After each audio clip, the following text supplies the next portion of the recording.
Okay. Yeah. Should we do? Oh, this is like the old. Oh wait, no. This is. Okay, cool. All right. Welcome everyone to the Composite Letter Roundtable for this year. Thank you for joining us today. This one's unmuted. Yeah. Thank you for coming and joining us. Hopefully you can get some questions answered if you came with questions, and even if you didn't, hopefully you can come out with a better idea of how to be where you want to be come May. So I think starting off, we're going to have everyone introduce themselves who will be on the panelists today. I'm just going to be kind of directing questions around. I'm Richard, I'm a senior, and I'm a peer mentor. But let's go to Danny next. Hi, everyone. My name is Danny Loppert, and I am one of the assistant directors in the office. And I primarily work with the composite letter process. I work kind of behind the scenes, but I've been working at Emory for the past 8 years. Cool. How's the audio, by the way? Is that fine? Okay, I think we're just gonna use that then. Susan? Hi, everyone. So I kind of missed the beginning of what Danny was saying, but in case you guys don't know, she is the composite letter writer. She writes all the first drafts, and advisors, kind of help out here and there, but really she's the one who does all the writing. But hello, my name is Susan Pack. I'm one of the assistant directors here at PHA. I advise for last names L through R. And I work closely with the composite letter process kind of behind the scenes as well. Maybe we'll go to Ahmed. Yeah, my name's Ahmed. I'm a senior, pre-med, currently in the cycle, studying MBB and minoring in neuroethics. Hi, everyone. My name's Lizzie. I'm also a senior pre-med and currently in the application cycle as well. And I'm majoring in anthro human bio with an ethics minor. Hi, everyone. I'm Louisa. I'm a senior who's also in the cycle for medical school. I'm a biology and philosophy double major. Hi, everyone. I'm Sarah. I'm also a peer mentor. I'm a senior and I'm in application cycle 2, and I'm majoring in MBB. Awesome. Thank you guys.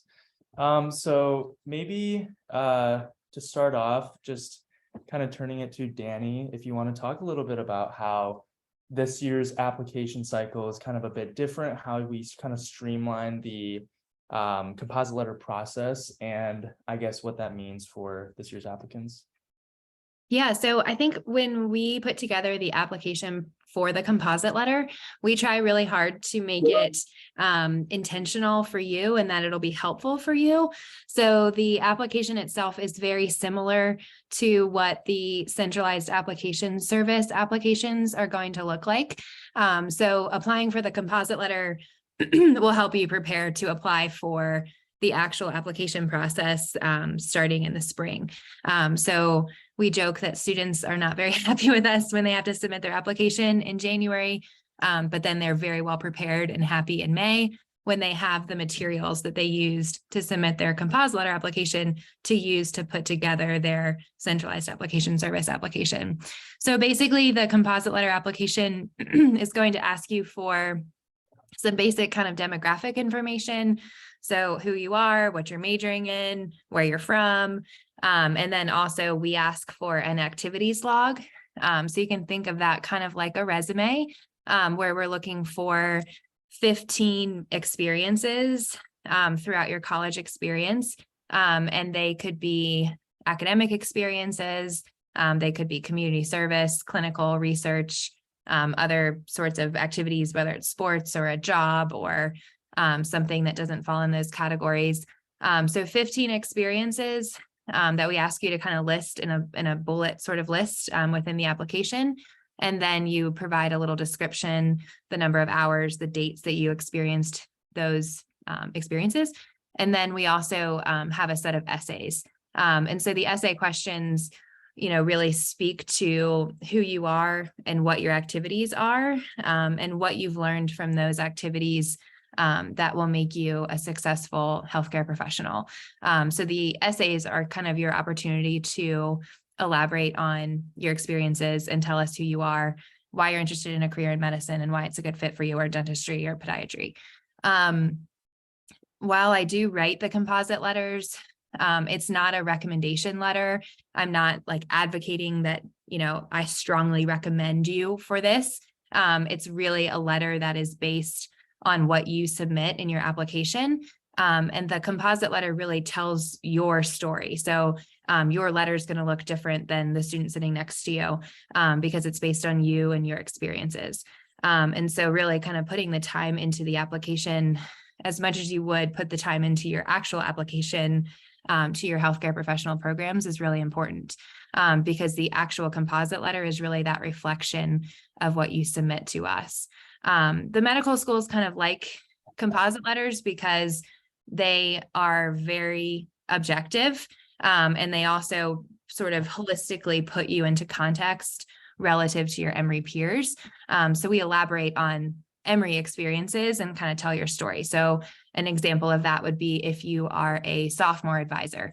We'll talk a little bit about what a sophomore advisor is and kind of what that means and provide a rating in the holistic development categories along with a narrative. And so it tells your story and kind of puts you into context.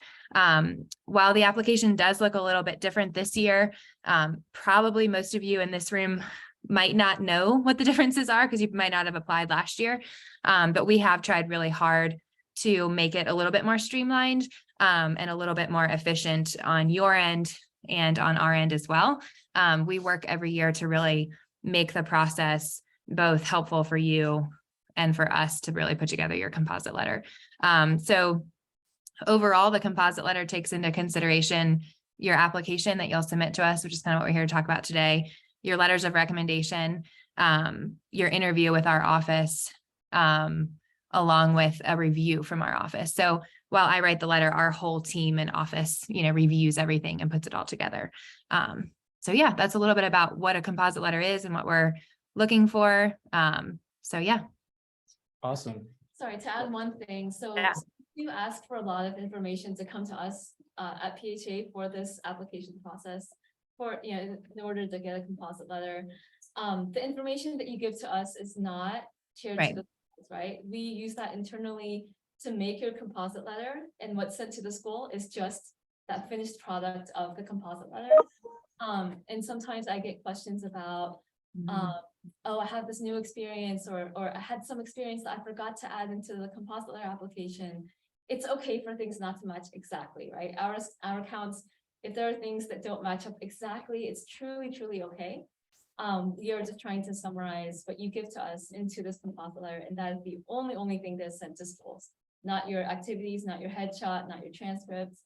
So just keep that in mind with this whole process. So what's sent to the medical schools is the actual composite letter and then your 3 to 4 letters of recommendation. So that's all that our office will send when you make that final request, when this whole process is all said and done. And then you resubmit all of your actual application materials to your CAS that you're applying to. Awesome. And also I want to clarify that even though most of our panelists here, actually all of them, are pre-med and applying for medical school, if you're pre-dent or any other profession that requires a composite letter, there's always someone that you can ask for help and someone who can give you the right answers for the questions you have, even if they don't necessarily pertain to AMCAS. So just putting that out there. Cool. So maybe a question for Danny and Susan. Danny, you mentioned that the composite letter, a big part of it is being able to contextualize an applicant in the pool of everyone else at Emory. Does Emory provide rankings? I know some schools do. What's the deal with that, and how, I guess, are applicants kind of, put in perspective with the school they came from? Yeah, that's a really good question. And it's a question we get asked a lot. So the composite letter is not ranking you from 1 to 300 compared to all of the students that are applying. That is not what the composite letter does. It does not put you in a number by any means. It's not a ranking. It's a rating.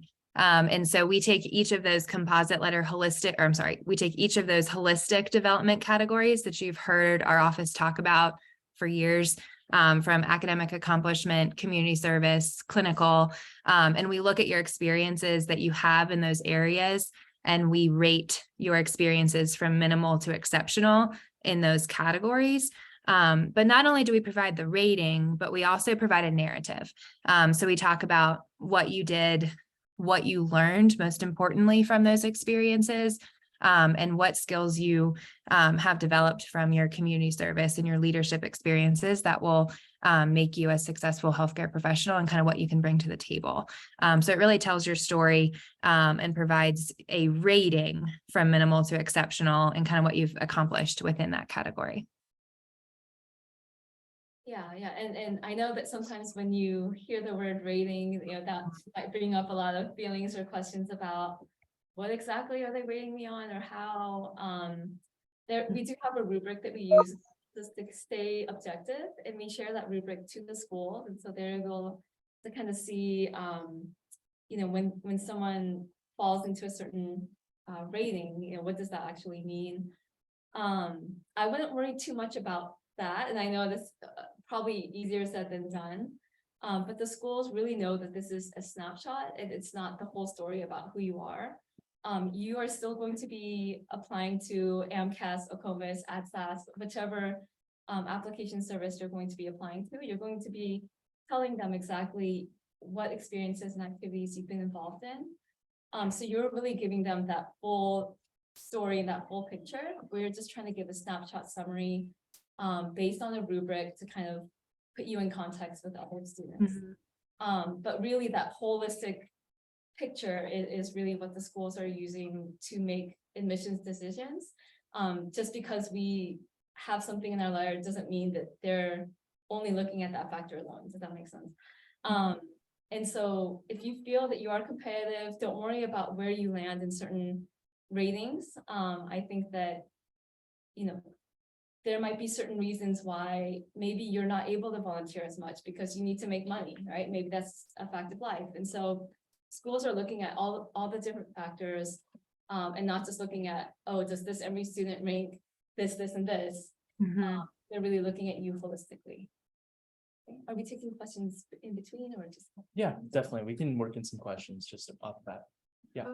For the activity log, is it like completely cut off at January when you turn it in, or is there, do you resubmit things that you do like your second semester senior year? Yeah. So do you No, you go for it? So yeah, there's two different deadlines, right? So that initial deadline of January 17th is when we want to know everything that you've done up until that point, January 17th. There's going to be a second deadline later in spring, May 1st. Excellent. Yeah, that's where the addendum deadline is, and that's when you'll fill in that gap of what you did between that last deadline and then the May 1st deadline. So we'll be able to update, once you give us the information, we'll update what happened in the spring. Any other questions for now? With COVID, my first semester was at home, and so for example, I did like an EMT training, but it was at home, so it was not Emory. Does that get included in the composite letter somehow, or is it? Yes, you can include anything that has happened during your undergraduate career, whether it's at Emory or not. So as long as it was not during high school, for example, you can definitely include it. It doesn't have to be at Emory, it could be at home. Another example of that would be as if somebody went home for the summer and volunteered at their home hospital, they could include those experiences. So yes. Great, thank you. I was just gonna ask about like, where does like the cutoff at like high school versus college? Like, if you did something like starting for like this summer going into college, is that like still like kind of count? It's like after you finish high school, it's like starting like ends like right before you're starting college. Yeah, that's a good question. That's usually where we cut it off, is the summer after high school. So you can include anything that post-graduation of high school, if you will, until now. So yes, that summer before you started college could count. Just to confirm, I saw that some schools have like, they recommend like one like STEM professor or humanities professor or research advisors. Will the composite letter kind of override all of that? So I don't know, because some schools ask for like individual like categories and those, and I'm worried about like hitting all of those within my composite letter. Yeah. That's I a was- really good question. So Yeah. yes. So for the composite letter, we have a requirement as far as a number of letters of recommendation that we require. So we require at least 3, and you can have up to 4. Within those 3 to 4, we generally recommend that 1 to 2 of those letters be academic, with hopefully one of them being from a science professor.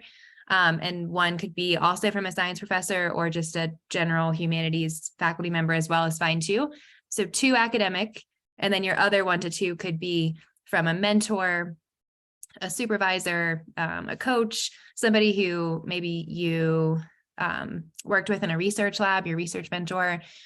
Basically with all of your letters of recommendation, you really want to choose people who know you really well, and also who have seen you in various capacities. But generally, if you follow our guidelines as far as 1 to 2 academic and 1 to 2 non-academic, you meet the requirements for most medical schools or dental schools. A lot of medical schools will say, like you mentioned, if you have the composite letter, that will kind of outweigh their specific requirements. So if you meet those general recommendations, typically you're okay. But that being said, you always want to check with your medical schools or dental schools just to see if they have any specific requirements. Do you guys have anything to add to that? I know some of you are in the process right now. Yeah, it's funny that you mentioned that because every school has a different policy on how they look at it. Some schools will count the composite letter as one, and the entire packet is just 1 letter total, or they'll count it as individual letters, and that will there's a discrepancy between like the minimum number of letters they require or a maximum. So that's something to keep in mind. But like Danny said, the most times from what I've seen, the composite letter kind of overrides a 1 to 3 rec letter requirement, especially if it's like a STEM, but again, it depends on every school. So that's something you could easily though all the schools are very responsive, so you can easily call one of them and say, if I have a composite letter, what would the condition look like, or how would it change? So. How many extra letters besides the ones you submit to your composite letter do medical schools usually take? Like, what's kind of the number for the average? 5 or 6. Yeah, you can find all that information on the school's specific websites, or if you have MSAR, which is like a big database of all of this data on all the different schools, and they have their letter requirements. So for me personally, I had the composite letter and I had 3 letters within that, and then I added an additional letter after all the composite letter deadlines, just from someone who I knew in the spring semester and didn't make that initial composite letter deadline. And there were certain schools, like Ahmed was saying, some schools will see the whole composite letter packet as 1 letter, some will see it as 3 or 4, depending on how many letters are within it. So there were certain schools that I noticed had a maximum letter requirement of 3 or 4 letters. So I called them, the admissions office, and I said, hey, I have a composite letter. It has 3 letters in it. I also have an additional letter. Would you like me to send that additional letter? Some said yes, and some said no. So it was good to ask.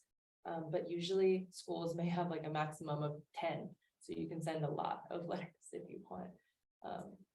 Yeah, and I will say on that one point, right? So it's possible to send, at least for AMCAS, I'm not sure about the specific numbers for the other one, but for AMCAS, for MD schools, you have 10 slots to enter in letters. The schools don't typically want to see 10. That's quite a lot. I think they give you the 10 in your application in case you want to choose which letters go to which school. So just because you see 10 slots does not mean that each school needs to get 10 letters. I think that might be a bit much. I have 2 questions. My first one is, you mentioned a rating system.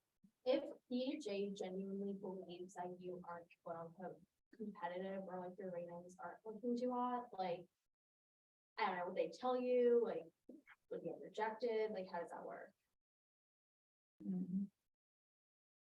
So Did you get that, Danny? If, I heard the first part. If who feels like you're not, did you say if we feel that you're rating? Like, I hope this isn't the case for anybody, like you just felt that like they aren't competitive compared to the Emory population you're comparing them against, like, would you let us know? Would you reject us? Like, do you guys reject people who apply? Like, I don't know. No, so we do not turn students away at all from the process as long as you meet our requirements as far as deadlines go. So like as long as you have done your MCU and your one-on-one follow-up and you submit the application by the deadline, you're eligible to apply. I think we do have a minimum GPA cutoff, right, Susan, this year?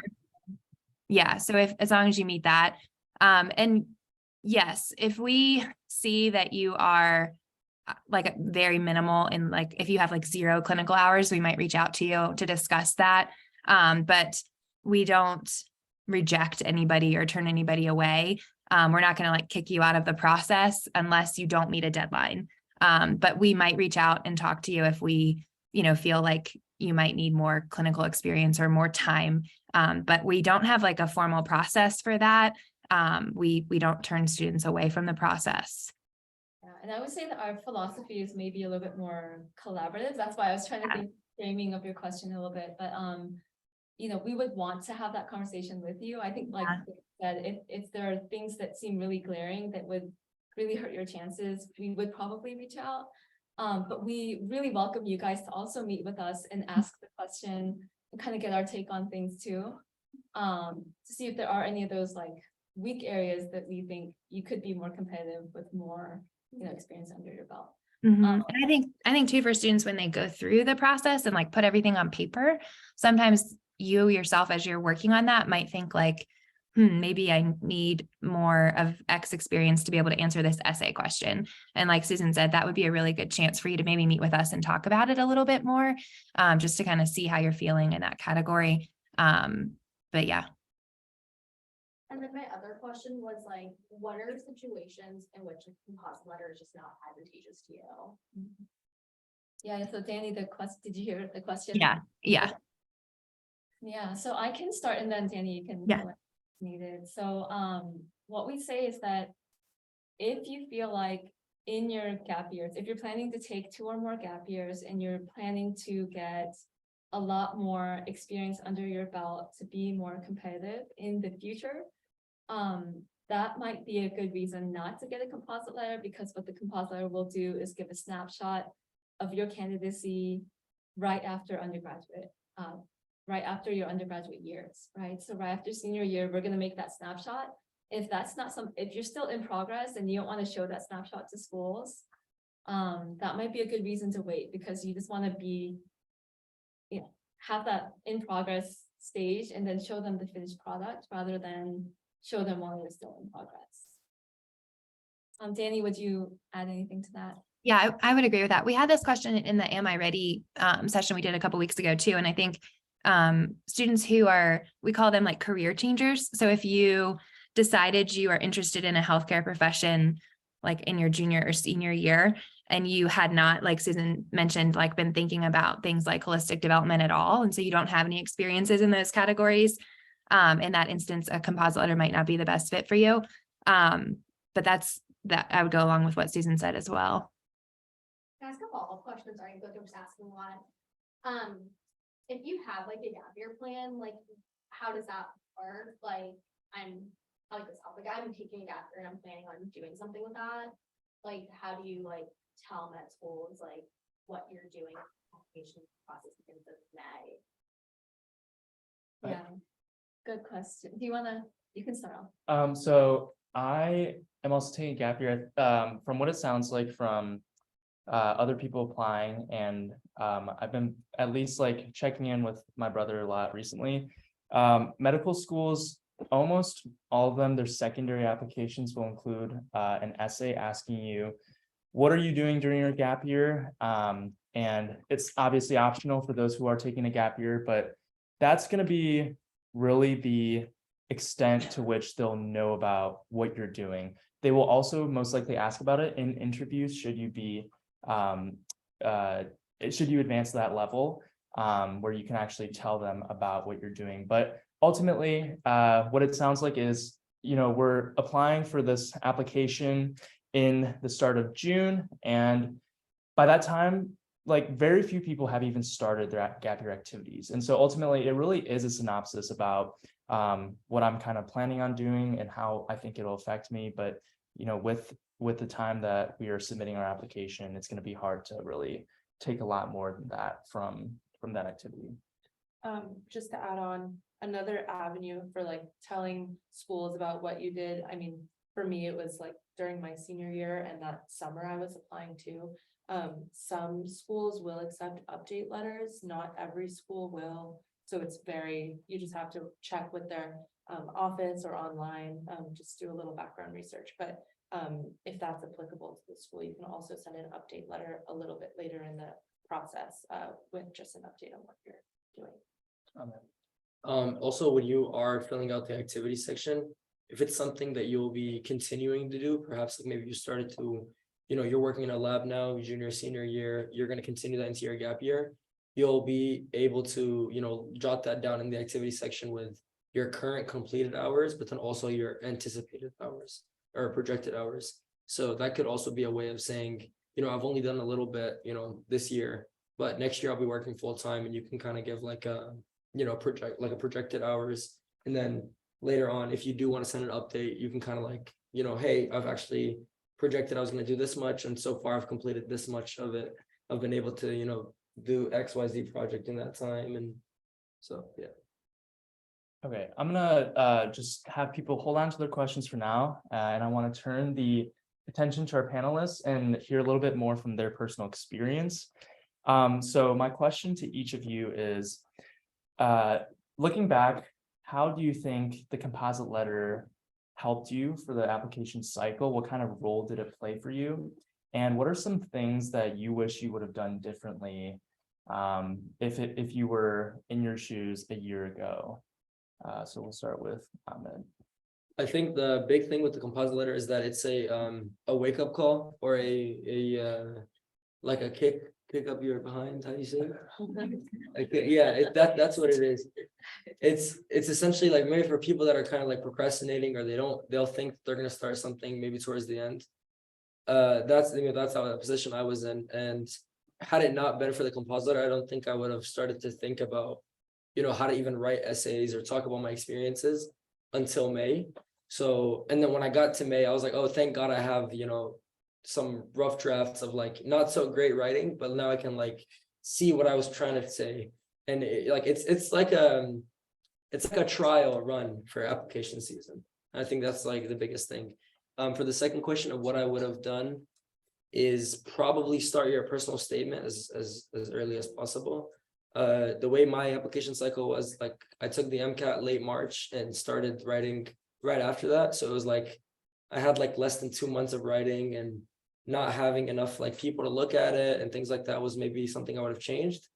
So if you are gonna, that would be something extra to the composite letter, because the personal statement is not included. This year it's a little different. So I would, be intentional about that as well. If you're going to be writing about your experiences, you'll be in the same mindset to think about, why do I want to do medicine? And that'll be a personal statement. So the first question is about what role it played. Yeah. Okay. I would say it definitely, it was exactly like what Ahmed was saying. It really snapped me into this mindset of, okay, I'm applying, and it was a lot earlier than what I was expecting, but that's a good thing. But it can be tricky because I know it's finals right now, and especially if you're a senior and things can kind of slow down, but also you have exams and stuff to worry about. I would definitely start as early as possible. That's something I wish I was doing. I did last year. I don't think I gave myself enough time in the composite letter, and it turned out, the stuff I was writing turned out okay, but I ended up rewriting almost everything for the actual application, because I reread it when, come in May, when I was getting ready to apply and filling out the activities, and I ended up just rewriting everything. So that's just something to keep in mind. If you really put in the time and effort now, it'll be really helpful later. Because you'll have a lot of other stuff on your plate and filling out the AMCAS application. There is a lot more to it than just filling in the essays and the activities log. There's a lot of other information that has to go in there that is very time consuming. So that would be something I wish I did, was start early and be very intentional and mindful about what I was writing. Yeah, I would agree with everyone. I think another perspective to bring to that is that when you are doing your secondaries and writing a lot, you're gonna be writing a ton. You're gonna be writing a ton about yourself, which is kind of a change to the academic writing that we're used to in college. So I would think of this also as a writing exercise, being comfortable talking about yourself. What strengths do you have? What weaknesses you have? How do you allocate time and how can you focus with writing a lot about yourself? Something I wish I would have done differently. Yes, the time thing. I think procrastination is a big issue typically surrounding the composite letter, but also take that extra time if you do have it to reflect on yourself. So it's not necessarily about the amount of time of writing. I think the number of essays are also cut down this year, but also just a reflection on where you're at with medicine or dentistry and why you're applying. So like sitting with yourself and thinking about that, but also I got the advice last year to talk to people in conversation to say like why medicine, what specific things do you like about it, what experiences do you have that are meaningful, and when you do engage in those conversations, those topics will flow naturally that you can use in your writing. Yeah. I would agree with everything that, everything that people have been saying. I definitely wish, I think I kind of started it, but like I kind of started it early. Like I wish I had been more deliberate about like, okay, I'm gonna pay more attention to everything in the composite letter and take my time and make sure that I'm planning ahead. Especially related to like activities and stuff and like figuring out how to articulate what I've been doing. It's easy to think like, oh yeah, I've been doing so-and-so activity for so many years, but it's really important to be able to like explain that to someone who has no idea like what you've been doing, someone that's completely new to you. And that's something that I had to learn how to do from the composite letter. And I kind of wish that when I was writing it, I'd really like taken the time to think about like, why am I doing the things that I'm doing? Like, obviously you think, oh yeah, like I know why I'm doing this, but when it comes down to like writing it on a piece of paper and maybe like the way that questions are framed, it can be a lot more difficult than what you initially think. So I think it's really important to like work ahead, make sure you're making like a good effort to log everything that you're doing, even if it's like one event here or there for like a club. It really helps with like figuring out how your whole story is like put together. Awesome. Thank you guys. Cool. Are there any questions based off just of what they said? Okay, sounds good. Danny, anything to add? Yeah, I love what everybody said. I agree with it completely. I think a couple of things came to mind. I think there's a difference between advocating for yourself and really presenting who you are confidently and being cocky, right? And so sometimes when you write things out, they might come across one way, but you meant them to come across a different way. And so if you give yourself that time, like Louisa said, to really reflect on who you are, why you're interested in a career in healthcare, and how your experiences have really informed that decision, and practice that, practice writing it, practice speaking it.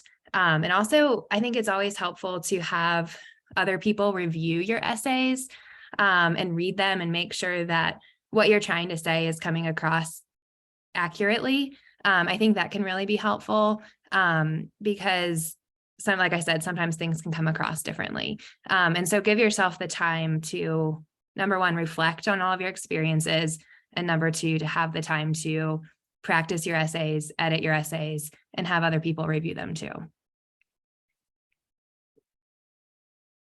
All right, cool. So maybe we can move to letters of recommendation. So for the panelists, for the students, what is, based off of the current year's deadline of April 1st for individual letters of recommendation, what is a good time that you guys think would be to ask your letter writers for potentially writing a letter for you? And also, what did you kind of provide them in that process?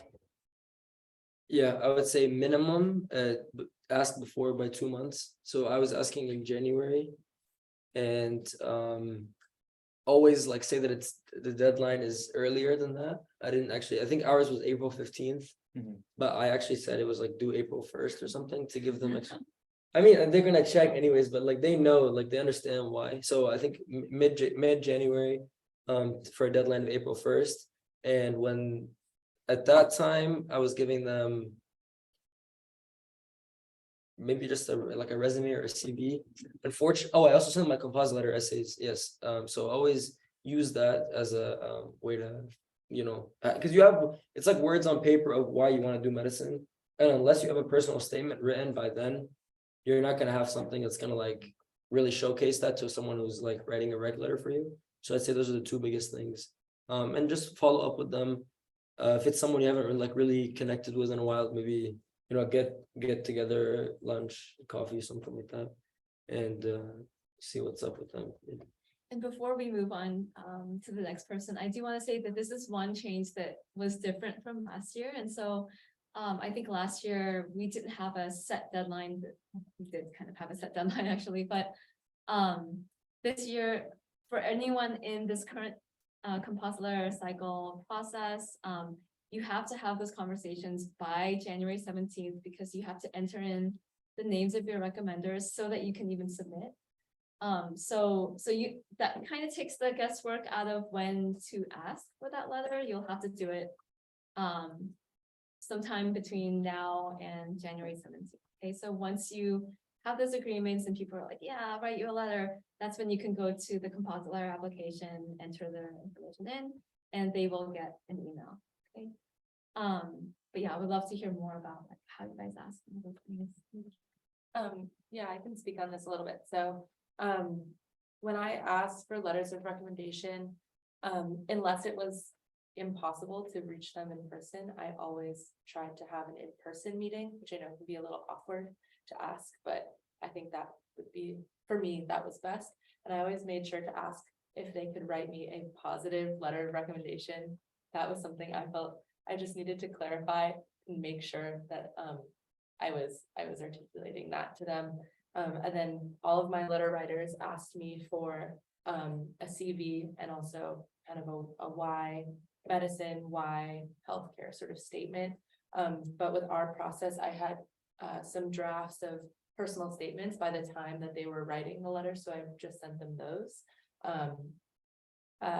Or I would send them kind of a bulleted list. And if you're unsure about where to start, I would look at the AAMC core competencies.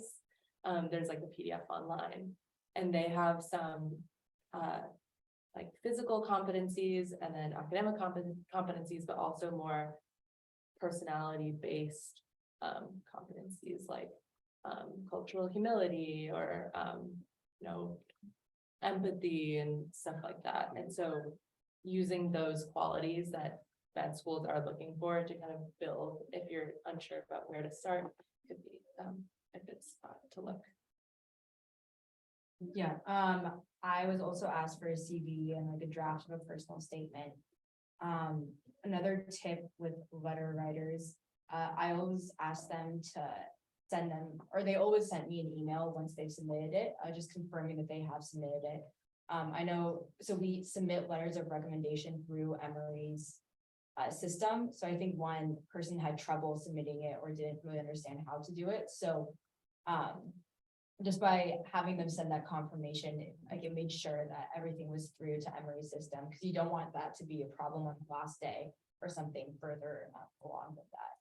I also wanted to echo Lizzie's thing, please, like, I think if you do ask them in person or you do put in an email, saying that you want a strong letter of recommendation or a positive letter of recommendation, ensure that they're gonna, really advocate for you in this process, so. I was gonna say, I thought those were all good points, and especially the positive letter of rec thing is something that I think is really good to add. Like, I mean, it might be awkward, but like at least you know that they have your good intentions in mind. Yeah, I reached out pretty. If it was someone that I hadn't talked to in a while, I reached out kind of early, like December. But if not, then I reached out like January-ish around that time. And then they asked for a resume as well. and then like maybe a Y medicine for some of them. I had a class, I think I took like in the year prior, to when I was submitting my composite letter, so they asked for like what I got out of their class, and like how they can speak more, to me as a student, that might come up as well too. But I think, just like giving them as much context, and I offered to meet them in person or like meet through some means, because I thought that that would be really important too, just to show that like I'm not just like asking for a letter of rec, like I obviously care about my relationship with them, and that I want to make sure that, we both are on the same page in terms of everything. So I think, yeah, it's important to try to meet in person or have some sort of interaction, and then follow up with them, and then just kind of make sure that they have a good impression. I mean, I think they would agree to write a letter, but. Yeah. I think a good way to phrase it is, do you feel like you know me well enough that you could write me a strong letter of recommendation for medical school? I think it's important that you ask that of the person. And if they say no, then don't be offended. And that's actually like a blessing in disguise, because you want letters of rec from people who really know you well. Louisa, I think you wanted to add. Yes, so if you are asking for a letter of recommendation now, but planning to use it sometime in the future, so like years in the future, I would recommend you ask to not date the letter. A lot of the times, like, someone who's writing it will date it with like 2021 or 2022 in this case. But if you leave it undated, you could potentially use it in the future. Also, if you wanted to reuse your composite letter in case you don't get in this next cycle.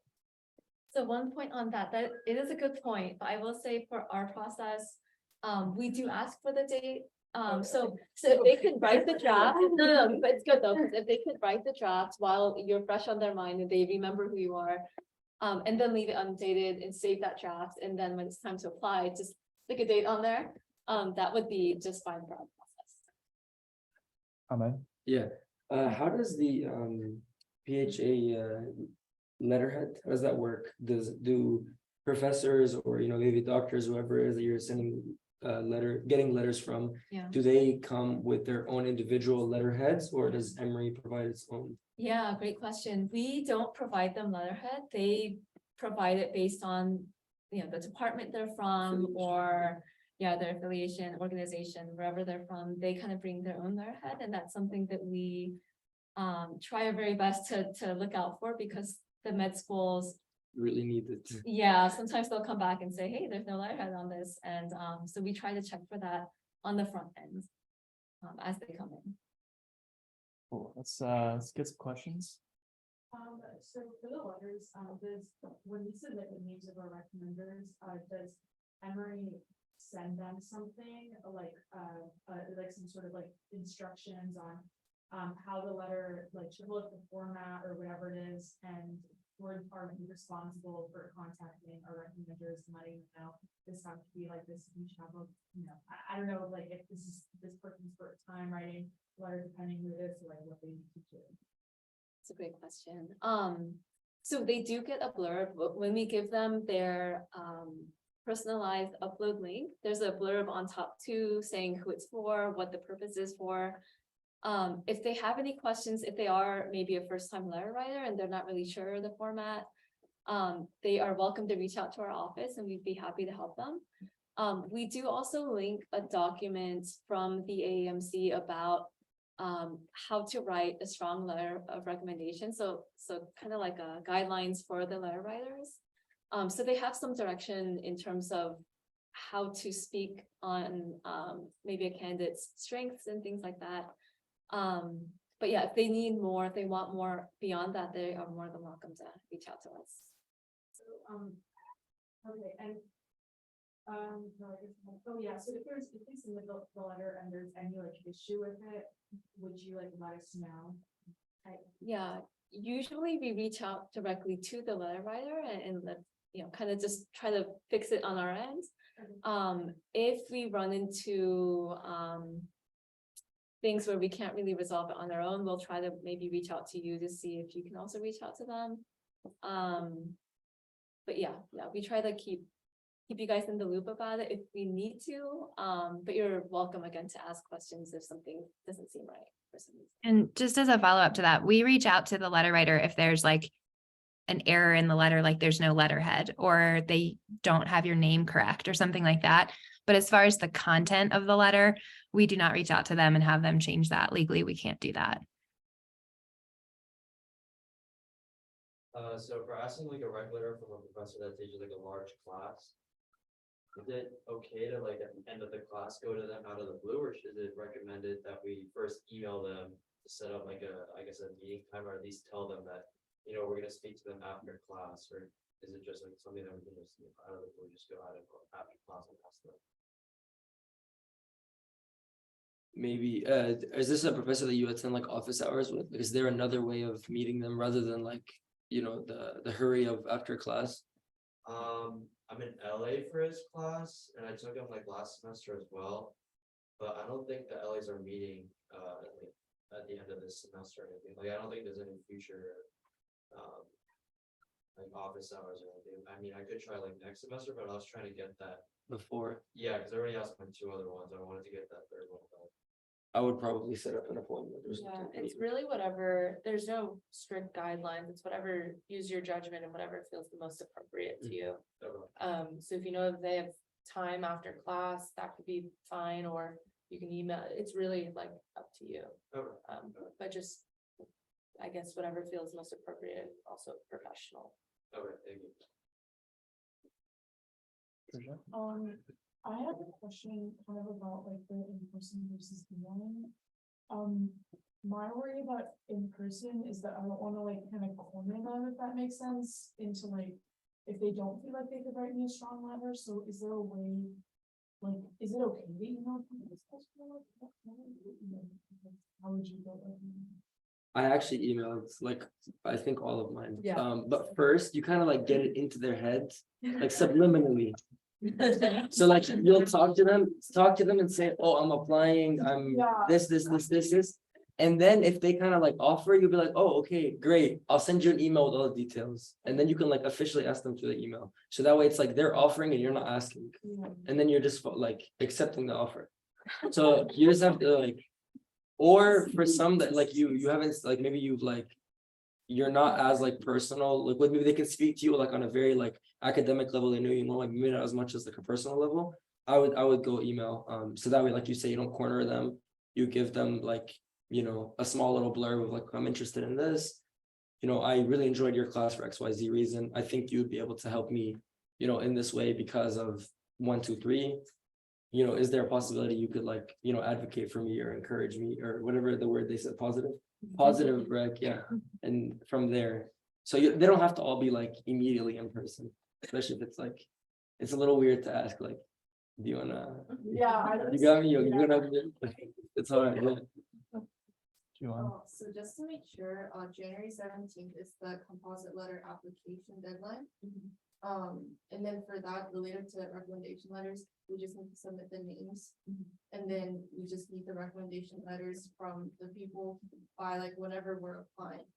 By April 1st. Oh, right, For the April. composite letter, yeah. And then we're combining the recommendation letters to the composite letter during that time. So we'll be doing that on our end, and then when you guys let's see, by June, when you guys ask for delivery of your composite letter, that's what we'll be sending. We'll send one file, and it will have your composite letter, cover letter, along with the 3 to 4 letters of recommendation. And we're sending all of that just in one file. And is that file being sent to me for me to? No, so yeah, you guys are going to be waiving your right to view it, and that really helps with the confidentiality piece and letting schools know that they can trust what's in the letter. So that's part of the application where you guys will waive your right to view it. So if things go right, you should never actually be able to see what's in your composite letter, along with the individual letters of recommendation. Ideally, you shouldn't be able to see what's in those as well. And when you submit your application though, in January, you have to put the names of your writers. And by putting your names of who's going to write your letters in your application, they get an email that says, Susan is requesting a letter of recommendation from you for a compositor application. So they will be notified in January. So you want to have those conversations before then, even though the letters aren't due until April. I think she had a follow-up. Oh, Did you? sorry. So whenever my professors are ready with the letters, would I send that to you or they would send it It's directly? all, yeah, it's all Oh. electronically done. So right when you enter the name and the email into your application, that's gonna kick out a system email to their email address. And that email will have a link to where they can upload. They just click it, enter in a couple of pieces of information, and then upload their letter, and then it's all done electronically in our platform. So you won't have to do anything. I think once they upload their letter, I believe you get like a kickback email too to say this person, uploaded their letter, so you'll get a notification when it's done. But you don't have to manually do anything to make sure that it gets uploaded. And how do you know which med schools to send that composite letter? We send it to the CAS, and you guys will be selecting which schools you're applying to within your CAS application. And AMCAS is very user friendly with like they have like videos and help tips, and it's very like user friendly. And even I think PHA hosts a Application walk-in sessions. walk-in session Yeah. service. So we won't or will do. That event will be next. Yeah, semester. it'll Look out be for it. next semester, yeah. So you'll know, like, especially even like with like her question of like adding extra letters. The school only has like 3 as a maximum, and you want to have like a 4th or 5th letter. You'll have to not send those letters to that school. So it's like the letters are like on a it's literally just like a long list of like check boxes. Do I want to send this letter to the school? Yes, no, yes, no, yes, no. So yeah. For STEM professors, would you recommend that they come from like or prereqs or could they be any STEM class? What do you mean by core prereqs? Like Like the actual prereq. You can come from any of these. What's an example of like a non-core STEM that you would Like think? Neuroscience? Yeah. I mean, that counts as Yeah. them, so. Okay, and the follow-up question is for like courses like that are STEM but originating from like anthropology or like psychology, like does that count? Like we took like Yeah, usually our guidance on that depends on the department, right? So I know we have a lot of cross-listed courses at Emory that, NBB cross-listed with Anthro. Kind of going by the department of the letter writer might be the best way to go about that. It'd So, be like, the most clear. so let's just say you're taking I don't know bio class, it's process through bio class, but like the professor is a psych professor, that would not count as STEM even though the class is processing with biology. Right, it's possible, but it'd be, I think it's how it's on your transcript, because that's how the designation will be when you enter in all your courses on the MCAS application. You have to put the designation of each course that you took. So if it's bio, it's gonna essentially make you So sorry. if it's bio and if it's cross-listed as bio in your transcript, but if it says psych, then you have to put it as psych. So it kind of depends on. yeah, just Making going by the sure. department Yeah. and the prefix is your safest bet, so I would go with that. And if that's your only maybe letter writer from a STEM class and you want to get some different ideas on how to approach that, you can talk to your advisor or to the peer mentors. Okay. Sometimes people are involved in labs with the PI that is in a certain department that might count under STEM, so that might also count. If you Research. School of Medicine, that also counts, right? So science faculty member is kind of how we talk about those STEM classes and the letters from those STEM classes. Science faculty member can be a little bit more broad than just that professor in class setting. That's true. So does it seem like kind of repetitive? So, okay, my issue with like the application was that it just seemed like everything is using the same material. So like you're putting the same information on your application as you're giving to your composite letter writers and your individual letter recommenders. And so like everybody's using the same info, but just saying it in different ways or presenting it in different ways. Like, how do you deal with this competitiveness? Because I don't know. Danny, did you get that question? Did you get? I to couldn't really hear her question, no. Yeah. So I'm gonna summarize and let me know if it works, right? So her question was that she's giving the same types of information to her letter writers, to our composite application, to different sources. And so she's wondering, is there a risk of of things being repetitive because they're all using the same source of information to do what they do with it. And so I can start with that. Yeah. I think that I wouldn't worry too much about that. And I say that because it's good to have admissions committees like to see that things make sense, right? When they see you as an applicant, they want to see experiences backed up by what's in your personal statement, backed up by what's in your letters of recommendation. They want it to make sense as a whole. And not for there to be surprises and things that don't really align and make sense based on your interviews and everything else. So I think that that's okay. And I think that different people will use that information for different purposes, right? So for the composite letter, we're providing a summary, right? And maybe touching on some of the reflection that you have. So those things, we're giving a different perspective and a different angle on who you are versus maybe what the letter writers might be writing about, because they've seen you in a certain context and they can pull what they need from that raw material to speak on who you are as a candidate from that perspective. So I would say because we're all coming from different angles, it's good that you're giving the same information because you want that consistency piece. But I wouldn't worry about it being repetitive because it's going to be hard to replicate, I think, because we're all different people with different perspectives. Yeah.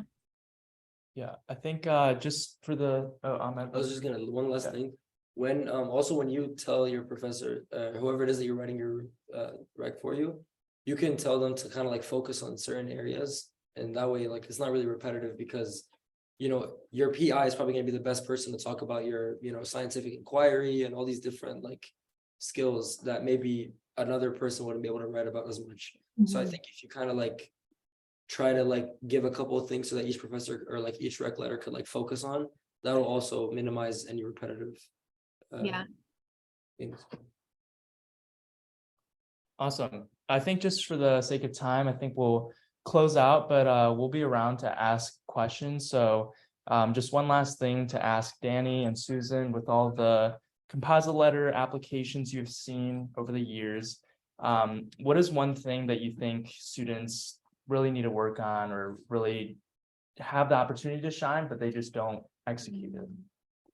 Yeah, the first thing that comes to my head is the reflection piece, right? You guys are spending so much time and so much energy doing all these different activities. And I think because, you know, there's so much hustle and bustle and, you know, there are things just to do constantly. I think that finding the time to reflect can be kind of hard to build in. So I think being intentional about the reflection, if you haven't done it already, if you haven't already journaled along the way, now is the perfect time, right? Like get that trial run, really narrow down on reflecting on your experiences, think about your why medicine and be able to articulate on those pieces. I know that Lizzie earlier mentioned the AAMC core competencies, and those will be really, really helpful in terms of knowing what are schools actually looking for, right? They're looking for, I think there's a list of 15 different things. So being able to look at that and think about, you know, I have this one experience, right? I volunteer at this certain clinic, right? What competencies am I able to demonstrate through this experience? It's not just about having a checklist of like, did you have clinical volunteering? Yes or no? It's not as black and white as that. It's more about the reflection and being able to show them who you are through the experiences that you've done. So if you just Google AAMC core competencies, you'll get to that page with the 15 competencies. And I will say, don't be super literal with it. And, you know, in your description, say, I demonstrated cultural competency, right? And you can refer to it without overtly mentioning it. So find ways to show how you're getting those competencies and showing them, you know, tastefully, artfully. Okay. Mhm. Yeah, I agree with that 100%. I think, and it goes along with the reflection piece, but really just being authentic to yourself, and thinking through who you are as a person and what your story is. Tell us who you are and tell us what you like doing and what you've accomplished, and be real, be genuine, be authentic. and advocate for yourself and why this is a good fit for you and how you've really informed your decision about why you want to be a healthcare professional through your experiences and what skills you developed that will make you successful. Because that's what this is all about, right? We're just trying to tell your story, and why, you are going to make a great physician one day.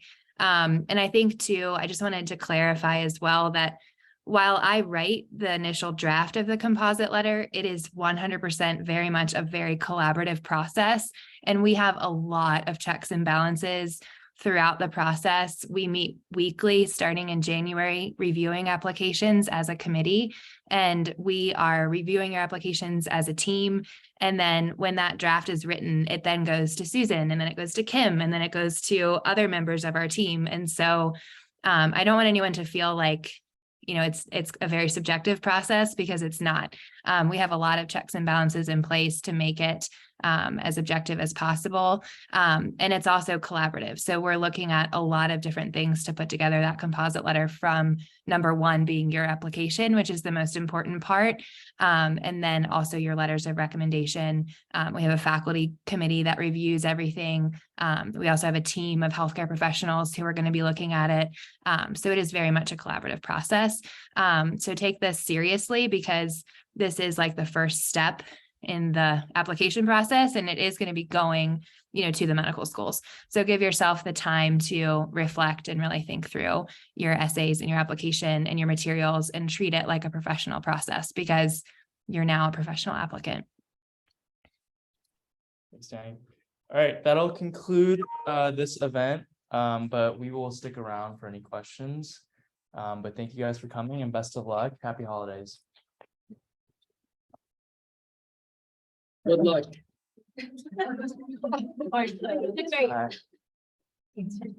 Man, composite letter is fun, but. All right. So good.